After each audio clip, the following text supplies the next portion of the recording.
മുറീദ് എയർബേസിലാണ് പരിശീലന വിമാനങ്ങൾ, പരിശീലന ക്യാമ്പുകൾ, മിസൈലുകളുടെ സംഭരണ കേന്ദ്രം ഇതെല്ലാം ഉണ്ടായിരുന്നത്. ഇതിനെ തകർത്ത് കളഞ്ഞു. അതായത് കാലങ്ങളായിട്ട് ഇവർ ഉപയോഗിച്ചിരുന്ന റഫീഖി എയർബേസും നമ്മൾ തകർത്തതോടുകൂടി പാകിസ്ഥാൻ്റെ വ്യോമസേനയുടെ നട്ടെല്ല് ഏതാണ്ട് തകർന്നു കഴിഞ്ഞു.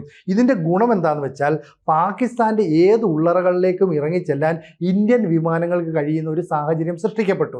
തിരിച്ച് ഒരു തരത്തിലുള്ള പ്രതികരണവും പാകിസ്ഥാന് വ്യോമ മേഖലയിൽ നടത്താൻ കഴിയില്ലെന്ന് നമ്മൾ ഉറപ്പാക്കി. കാരണം അവർക്ക് മുന്നറിയിപ്പ് ഒന്നും ലഭിക്കുന്നില്ല. റഡാർ സംവിധാനങ്ങളെ നിശ്ചലമാക്കി.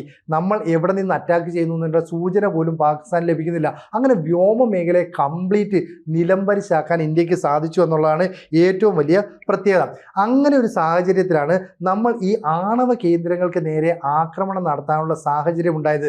പെട്ടെന്ന് തന്നെ പാകിസ്ഥാൻ അമേരിക്കയുമായിട്ട് ബന്ധപ്പെടുന്നു. എന്നിട്ട് പറയുന്നു, നിവൃത്തിയില്ലാതെ വന്നാൽ ഞങ്ങൾ ആണവായുധം പ്രയോഗിക്കും. കാരണം ഇസ്ലാമാബാദിലെയും റാവൽപിണ്ടിയിലെയും ആർമി ഹെഡ്ക്വാർട്ടേഴ്സുകൾക്ക് നേരെ പോലും ഇന്ത്യ ആക്രമണം നടത്താൻ സജ്ജമായി നിൽക്കുന്നു.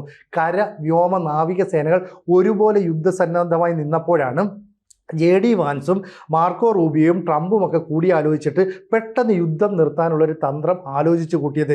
കൂടുതൽ വാർത്തകളും വിശേഷങ്ങളും നിങ്ങളിലേക്ക് എത്താൻ ABC മലയാളം സബ്സ്ക്രൈബ് ചെയ്യുക, ബെൽ ബട്ടണും അമർത്തുക.